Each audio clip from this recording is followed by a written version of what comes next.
everyone, welcome to Takshila classes. This is Shripati. We are discussing the types of markets, a topic from microeconomics which is being asked by UPSC in your examination. So it's a very simple topic, but again if you haven't read this topic it will be a problem for you people in the paper. और ये topic अगर आप पिछले 3-4 पेपरों में देखें बार बार UPSC इससे questions डाल रहा है आपके सीडीएस के पेपर में, आपके सीएपीएफ के पेपर में, इवन आईएएस के पेपर में. So it is meant for CDS, CAPF and UPSC papers. हर जगह पर माइक्रो इकोनॉमिक्स 11th-12th की एग्जामिनेशन की बुक्स हैं, 11th-12th की सीबीएसई की बुक्स में इनके बारे दिया हुआ है. और याद रखिएगा इकोनॉमिक्स दो प्रकार के हैं. ये बेसिकली माइक्रो इकोनॉमिक्स का टॉपिक है जो मैं आज ले रहा हूँ, and that is basically a very simple topic, types of market. आइए ज़रा चेक करें क्या चीज़ होता है दोस्त. ये पहले ज़रा क्वेश्चन देख लीजिए. ये यूपीएससी ने डाले हुए हैं, आपके सीडीएस के पेपर से ही ये स्नैपशॉट खींचे गए हैं, जहाँ पर ये मैच द कॉलम पूछा हुआ है. मार्केट स्ट्रक्चर और उसके करेक्टरिस्टिक्स इनको समझेंगे सारा. ओलिगोपॉली क्या होता है, मोनोपोलिस्टिक कंपटीशन, मोनोपोली और परफेक्ट कंपटीशन.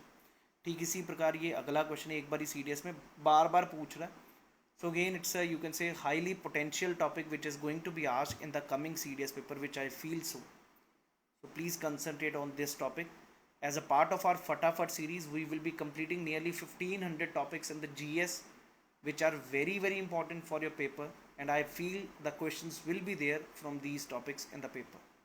तो आइए ज़रा चेक करें. ये कुछ क्वेश्चंस आपको दिखा दिए गए हैं, इनको end of the class discuss करेंगे. तो आइए ज़रा बात करें टाइप्स ऑफ मार्केट कितने प्रकार की हैं. एक हम टाइप ऑफ मार्केट कहते हैं परफेक्ट कंपटीशन, जहाँ पर कंपटीशन परफेक्ट है, वो भी बात करेंगे. परफेक्ट मतलब कोई भी आगे बेच रहा है, we will discuss about it. Then we have a monopoly, then we have a monopolistic competition, and then we have is oligopoly. बहुत ही सिंपल टर्म्स हैं, oligopoly, monopolistic, monopoly and perfect competition. आइए ज़रा समझें. पहला एक चीज़ पहले समझ लीजिए. ये जो मार्केट स्ट्रक्चर है, ये एक प्रॉपर ग्राफ जो दिखा रहा है, that is what it is showing is this is perfect competition में सबसे ज़्यादा कॉम्पिटिटिवनेस होती है. इम्परफेक्ट कंपटीशन ये तीन है, मोनोपोलिस्टिक भी, ओलिगोपॉली भी और मोनोपोली भी. क्लियर है जी. And this is the least competitive one is monopoly. अगर बीच में देखें परफेक्ट के पास मोनोपोलिस्टिक है, उसके बाद ओलिगोपॉली है, उसके बाद मोनोपोली है. इन सभी को समझेंगे, इनके करेक्टरिस्टिक्स, इनको प्रॉपरली एग्जाम्पल से समझेंगे ताकि कोई प्रॉब्लम ही ना आए और we can solve the questions. तो आइए ज़रा पहला चेक करें, monopoly. It's a market structure where a single supplier produces and sells a given product. एक ही बंदा पूरी मार्केट में जो प्रोड्यूस कर रहा है और सेल कर रहा है. So naturally mono mean single. इसका प्रॉपरली दबदबा है पूरी मार्केट में, और कोई प्रोड्यूस ही नहीं कर रहा. तो single seller, there are no close substitute भी नहीं है कोई मार्केट में, कोई और कोई प्रोड्यूस भी नहीं कर पा रहा वैसी चीज़, तो उसको प्योर मोनोपोली कहा जाता है.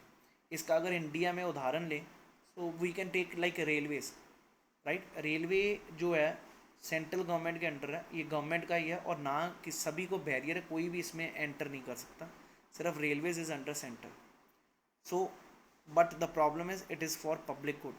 सो इट वॉज डिज़ायरेबल कि यार मोनोपोली हो, क्योंकि कंपटीशन ही होगा और वहाँ पर प्राइसेस भी कंट्रोल रखे जाएंगे. वो चीज़ समझेंगे हम. अलग चीज़ आती है जो इकोनॉमिक्स में सोशलिस्टिक प्रिंसिपल की, रेलवेज़ आज तक सेंट्रल गवर्नमेंट के अंडर है, जिसके कारण कोई कंपटीशन नहीं और प्राइसेस को कंट्रोल रखा जाता ताकि गरीब से गरीब, अमीर से अमीर यूज़ कर सके.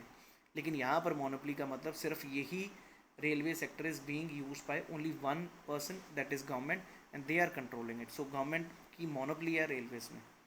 तो यहाँ पर देखेंगे ये एक प्रॉपर इंडस्ट्री खुद की है. प्राइस मेकर खुद ही प्राइस डिसाइड करेंगी कितनी प्राइस होनी चाहिए, कितना नहीं होना चाहिए. कोई कंपटीशन में है नहीं, तो ना ज़्यादा कम, जितना इनपुट है उतना ही वो सोच के. बाकियों को सभी को बैरियर है, दे कांट एंटर. ये तो लॉ के अकॉर्डिंग ही कोई अलाउड ही नहीं है रेलवेज़ में. अदरवाइज कई बार barrier to entry can be others one also. Then downward sloping demand curve है, स्लोली स्लोली डाउनवर्ड होगी डिमांड कर्व. अगला नो क्लोज सब्सिट्यूट, इसका कोई सब्सिट्यूट भी नहीं है, रेलवेज़ का no substitute is there. And the third one is full control over the money, over supply. Control पूरा ही इनका ही है, गवर्नमेंट का. तो ये मोनोपोली वर्ड का मीनिंग है, मोनोपोली कंपटीशन का. आइए ज़रा अगला देखें, मोनोपोलिस्टिक. मोनोपोली और मोनोपोलिस्टिक में फ़र्क क्या है. कई बार क्या होता है, there are many sellers in an industry, बहुत ही एक दूसरे के वो सब्सिट्यूट्स ही हैं फॉर द गुड्स. एग्जाम्पल है, जैसे आपने एलजी कंपनी का टीवी देखा, सोनी का टीवी आता है ब्रेवियो, और तीसरा सैमसंग का आता है. They have their own loyal fans को, जो सोनी को यूज़ करता है वो सोनी को यूज़ करना चाहता है, but nevertheless competition companies retain some market power. Clear है जी। So if a little change in price will not instantly shift all buyers to another seller. ये भी नहीं होगा कि एक थोड़ा सा प्राइस चेंज किया कि सब के सब बायर्स दूसरी तरफ चले जाएंगे, और इस चीज़ को कहा जाता है मोनोपोलिस्टिक कंपटीशन। क्लियर है जी। कंपनी हैं, एक ही प्रोडक्ट है जिसके है वो सेल हो रहा है, लेकिन दो तीन कंपनीज उसको कर रही हैं। उसके बाद आता है oligopoly, is a market form in which a market और industry is dominated by small number of sellers. ये चीज़ क्या है कि भाई कुछ सेलर्स हैं वो ही डोमिनेट करेंगे, वो ही डिसाइड करेंगे सारी चीज़ें, because there are few sellers such oligopolist likely to be aware of the actions of the others. One firm influences and are influenced by the decision of the other. तो एक दूसरे के ऊपर प्रभाव डालते हैं, फ़र्क डालते हैं, इस चीज़ को कहेंगे हम ओलिगोपोली। तो फिर यहाँ पर देर आर फ्यू सेलर्स, ठीक, each oligopolist likely to be aware of the action of the other, and the decision of one firm are influenced by the decisions by the other firm. So oligopoly होता गया ये चीज़। Example देखते हैं। few sellers with identical product but with intense competition among themselves। इसका example है भाई spice jet, आपने देखा, jet Airways, Indigo, Vistara. So price war हो रहा है आपस में, discount offers, advertisement, cost high, ये सारी चीज़ें। तो इससे कई बार क्या होता है, कार्टलाइजेशन होता है। अगर ये आपस में ही कार्टल बना लें कि ये सब मिल के इससे नीचे नहीं जाएंगे, तो वो कार्टलाइजेशन होता है, राइट। कि कार्टलाइजेशन वो ग्रुप अपने में ही एक बना ले कि अब प्राइस हम डिसाइड करेंगे कि समझ लो जेट एयरवेज इन सभी ने बनाया कि हमने 30,000 से नीचे टिकट रखनी ही नहीं, 30,000 से ऊपर तो रखेंगे। तो कार्टल बना दिया। Who are the going to suffer? The people who are going to use this. To fight against cartelisation, price fixing, once we had monopolies and restrictive trade practice act, MRTP act पास किया गया, और 2002 में it was replaced by competition commission of India, जो इसको maintain करेगी ताकि ये आपस में ये कार्टल ना बनाए। आपने सुना होगा ये रिसेंटली ऑयल प्राइसेस का भी कार्टल का ही चक्कर था कि कार्टल टूट गया था किसी टाइम पे। ये सारी जो ऑयल प्रोड्यूसिंग है, they also had a oligopoly, you can say only these countries are producing the oil, so they can be like a total oligopoly only. So I hope everybody is clear about this thing। यहाँ पर फ़र्क क्या है जी, यहाँ पर interdependence of firm, आपस में dependence है। दूसरा some barrier to entry also, product differentiation and possibility of collusion.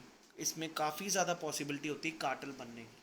तो कार्टल वर्ड याद रखें, इट्स वेरी इंपॉर्टेंट। कार्टलाइजेशन, जैसे ओपेक एक कार्टल हुआ करता था जहाँ पर पूरी दुनिया का, नहीं तो आपस में कम्पीट करते करते ऑयल की प्राइसेस गिराते जाएँ, तो इन्होंने अपना ही कार्टल बना दिया कि भाई इससे नीचे प्राइस नहीं गिरानी। That is basically cartelization. For example telecom and civil aviation, if one firm reduces the price, the others will also have to be. Clear है जी। अगर एक ने गिराई है तो अदर को भी गिरानी पड़ेगी। So cartels convert oligopolistic market into monopoly. अगर कार्टल बन गया तो वो एक प्रॉपरली उन सभी को मिलके एक मोनोपोली बन गई। And most famous cartel is OPEC, जो अभी हमने डिस्कस किया, तो वो पेट्रोलियम प्राइसिंग है। I hope everybody is clear about this thing. Next है जी मोनोपोली, मैनी सेलर्स, क्लियर है जी, but one buyer. Indian railways buying seats for railways, Indian army buying uniform. Sellers बहुत हैं लेकिन बायर सिर्फ एक है। इस चीज़ को कहा जाता है मोनोपोसी या मोनोप्सोनी। याद रखिएगा, buyer is the price maker, buyer ही डिसाइड करेगा कितनी प्राइस है। Seller is the price taker.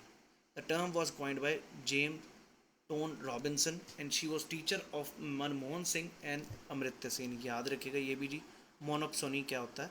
जब सेलर डिसाइड करेगा क्या प्राइस से मैं लूँगा चीज़। यूनिफॉर्म है, आर्मी को पूरी को यूनिफॉर्म चाहिए तो ये प्राइस डिक्टेट करेंगे, भाई आपको अगर देना हमको तो इतनी प्राइस पे चाहिए, आप बना सकते हैं तो बनाइए। ये चीज़ होता है मोनोप्सोनी। नेक्स्ट है जी परफेक्ट कंपटीशन, जहाँ पर no participants are large enough to have the market power. जो सेलर्स हैं उनमें इतना भी मार्केट नहीं है कि भाई सभी के पास बहुत पावर है तो आपस में compete होगा। सेलर्स बहुत सारे हैं, आइडेंटिकल प्रोडक्ट्स हैं, so even little change in price will shift all buyers to the another. So buyer is a price maker. Clear है जी। हमेशा यहाँ पर भी आप समझ लो एक मंडी, जहाँ पर हर तरह की सब्जियाँ मिल रही हैं, जो मर्जी आ रहा है, सेलर्स ही सेलर्स है मंडी में, कोई भी आके बेच रहा है। और आलू बेच रहा तो आलू 10 बंदे आलू बेच रहे हैं, आपको उनमें से चूज़ करना, तो वो चूज़ कौन करेगा? बायर, कि भाई मेरे को कितनी प्राइस पे लेना और किससे लेना। So seller is a price taker. Still, buyers and sellers in some auction types, say for commodities or some financial assets, may be closer to this market. Become fully operational only in the case of demand और supply curve को use हम सिर्फ इस competition में कर सकते हैं जहाँ पर perfect competition, जहाँ पर demand और supply को curve को match कराएं, वो सारी चीज़ें हम देखेंगे। तो आइए ज़रा आप क्वेश्चन देख लेते हैं क्या आंसर होना चाहिए। यहाँ पर है question, perfect competition, monopoly, monopolistic और ओलिगोपोली। पहले अगर आप देखें परफेक्ट कंपटीशन भी देख लिए, ये सब सभी only one producing selling one commodity, एक ही प्रोड्यूसर है और एक ही कमोडिटी प्रोड्यूस कर रहा है, तो वो तो भाई मोनोपोली के साथ हम देखेंगे। नेक्स्ट देखें, अगर a few producers selling similar और almost similar products, product same है बिल्कुल, तो मैं ये कहूँगा ओलिगोपोली के साथ। क्लियर है जी? अब ज़रा अगला देखते हैं जी, तीसरा, many producers selling differentiated products and many producers selling similar products. और यहाँ पर आपको बताना है परफेक्ट कंपटीशन में नहीं, डिफरेंस किस में बताना है? परफेक्ट में और इसमें मोनोपोलिस्टिक में। Producing similar products, differentiated products. अब भाई अगर आपको याद हो, मोनोपोलिस्टिक कंपटीशन में क्या है? प्रोडक्ट्स सिमिलर ही हैं। क्लियर है जी? कि सेलिंग डिफरेंशिएटेड थोड़ा थोड़ा सा डिफरेंस है, तो भाई सी का तो मैं 3 के साथ ही जाना चाहूँगा, नॉट दिस थिंग। और परफेक्ट कंपटीशन में सेम भी प्रोड्यूसर हो, पर प्रोड्यूसर्स ही बहुत हैं और प्रोडक्ट भी सेम भी हो सकता है, तो परफेक्ट के साथ ए के साथ तो मैं 4 में जाना चाहूँगा, और बी के साथ हमारा हो गया 1, तो answer should have been the B option. I hope everybody is clear about this thing. So this is what we need to remember. ये 4 टर्म्स आपको अच्छे से समझ आनी चाहिए। आइए ज़रा अगला क्वेश्चन चेक करें।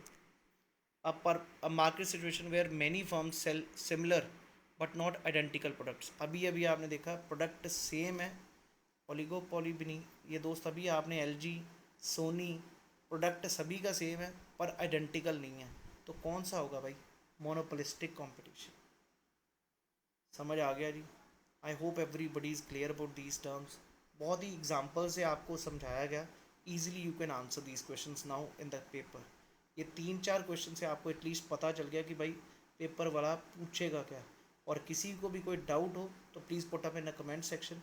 और अगर अच्छा लगे, ये एग्जांपल याद रखिएगा, मोनोपोलिस्टिक में आपको अपने आप पता चल जाएगा क्या चीज़ है। Just remember this thing.